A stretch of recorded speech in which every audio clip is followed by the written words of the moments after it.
Our Media Madness segment tonight, President Trump attacks the mainstream media again. In a tweet, the president proposed a contest between mainstream media outlets to compete for a fake news trophy to honor what the president called dishonest, corrupt, or distorted political coverage. Of course, liberals are throwing a fit over this, but it seems like these liberals are conveniently forgetting when President Obama attacked Fox News, and liberals didn't seem to have a problem with that. With me now from the Conservative Review, Dr. Tom Borelli. Dr. Borelli, good to see you again, sir. Hey, Liz, great to be back. All right, Dr. Borelli, I want to show first this tweet from President Trump. I want to show this on the screen. Clearly trolling the media by posting something like this. He said, "We should have a contest as to which of the networks, plus CNN and not including Fox, is the most dishonest, corrupt, and/or distorted in its political coverage of your favorite president, me. They are all bad. Winner to receive the fake news trophy." Dr. Borelli, liberals obviously are going wild over this tweet, which is, I'm sure, the intention of the president. My question to you is, what do liberals and even some Republicans want? Do they want a president who just rolls over and, doesn't say anything when the mainstream media has become a propaganda arm of the progressive left? Liz, you're absolutely right. What we need is a president like President Trump who's always on offense, not willing just to sit back and take it. And he really is living rent-free in the left-wing media's head. And their news coverage about his tweet actually, ironically, proves Trump's point. Because to your point, they forgot about the way former President Obama treated Fox News. He was continually attacking them. They forgot to mention the way former President Obama's government spied on James Rosen, the Fox News reporter, and also they forgot to report on the fact that the Obama government spied on the AP. So while President Trump is tweeting, former President Obama actually used the power of government against the media, and the media forgot this. So they're really proving Trump's point that it is really bad reporting, media bias, and fake news. Right. And it is, essentially. I mean, I appreciate to a certain extent when the president trolls the media like that because they fall for it, hook, line, and sinker every single time. It's like they have no capacity to look at that and be like, wait a second, he's baiting me. I'm going to let this one go. And they just grab onto it immediately. CNN actually went so far as to claim that President Trump tweeting things like this makes their journalists unsafe. His criticism of them makes them unsafe. Take a look at this.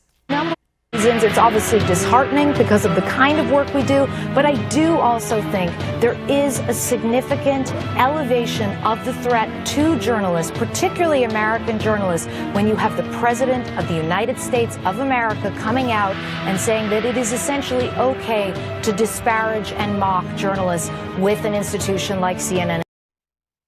Okay, if that were true, that would be a problem, and if it is true, please tell me an example, because I would stand with journalists and broadcasters and people in my own industry if they're being threatened for exposing the truth and doing their work. I stood with Cheryl Atkinson, and I don't think very many people at CNN did when she was targeted by the Obama administration for her journalistic work, exposing Fast and Furious and all the other abuses here. But Dr. Borelli, do we have any evidence that the threat level against journalists for telling the truth or even stating their opinions, even if it is against Donald Trump, President Trump, that's actually occurring?